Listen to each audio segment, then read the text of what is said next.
Hello again, Year 5. I hope you enjoyed last week's revolting rhyme, and I've got another one for you today, which is another one of my favourites. This time it's Goldilocks and the Three Bears, so let's go. This famous wicked little tale should never have been put on sale. It is a mystery to me, why loving parents cannot see. This is actually a book about a brazen little crook. Had I the chance, I wouldn't fail to clap young Goldilocks in jail. Now just imagine how you'd feel if you had cooked a lovely meal. Delicious porridge, steaming hot, fresh coffee in the coffee pot, with maybe toast and marmalade, the table beautifully laid. One place for you and one for Dad, another for your little lad. Then Dad cries, "Golly gosh, gee whiz! Oh cripes, how hot this porridge is! Let's take a walk along the street until it's cool enough to eat."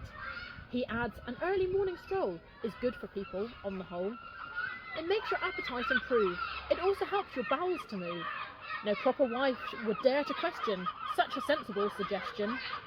Above all, not at breakfast time, when men are seldom at their prime. No sooner are you down the road than Goldilocks, that little toad, that nosy thieving little louse, comes sneaking in your empty house. She looks around, she quickly notes 3 bowls brimful of porridge oats, and while still standing on her feet, she grabs a spoon and starts to eat. I say, how would you feel if you had made this lovely meal, and some delinquent little tot broke in and gobbled up the lot? But wait, that's not the worst of it. Now comes the most distressing bit. You are, of course, a house-proud wife, and all your happy married life. You have collected lovely things, like gilded cherubs wearing wings, and furniture by Chippendale, bought at some famous auction sale. But your most special valued treasure, the piece that gives you endless pleasure, is one small child's dining chair, Elizabethan, very rare. It is in fact your joy and pride, passed down to you on Grandma's side. But Goldilocks, little many freaks, don't just appreciate antiques. She doesn't care, she doesn't mind, and now she plonks her fat behind upon this dainty precious chair, and crunch, it bursts beyond repair. A nice girl would at once exclaim, "Oh dear, oh heavens, what a shame!" Not Goldie, she begins to swear. She bellows, "What a lousy chair!" and uses one disgusting word that luckily you've never heard. I dare not write it, even hint it. Nobody would ever print it. You'd think by now this little skunk would have the sense to do a bunk. But no, I very much regret she hasn't nearly finished yet. Deciding she would like a rest, she says, "Let's see which bed is best." Upstairs she goes and tries all 3. Here comes the next catastrophe. Most educated people choose to rid themselves of socks and shoes before they clamber into bed, but Goldie didn't give a shred. Her filthy shoes were thick with grime, and mud, and mush, and slush, and slime. Worse still, upon the heel of one was something like a dog had done.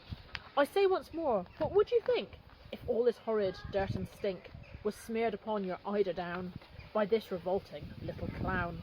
The famous story has no clues to show the girl removed her shoes.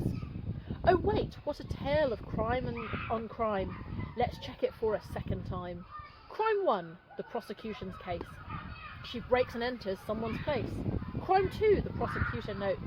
She steals a bowl of porridge oats. Crime 3, she breaks a precious chair belonging to the baby bear. Crime 4, she smears each spotless sheet with filthy messes from her feet. A judge would say without a blink, 10 years hard labour in the clink. But in this book, as you will see, the little beast gets off scot-free, while tiny children near and far shout, "Goody, goody, hurrah, hurrah!" But poor darling Goldilocks, they say, thank goodness that she got away. Myself, I think I'd rather send young Goldie to a sticky end. "Oh, Daddy," cried the baby bear, "my porridge gone, it isn't fair." "Then go upstairs," the big bear said. "Your porridge is upon the bed, but it's all inside Mademoiselle. You'll have to eat her up as well." And that's the end of the story. See you next week.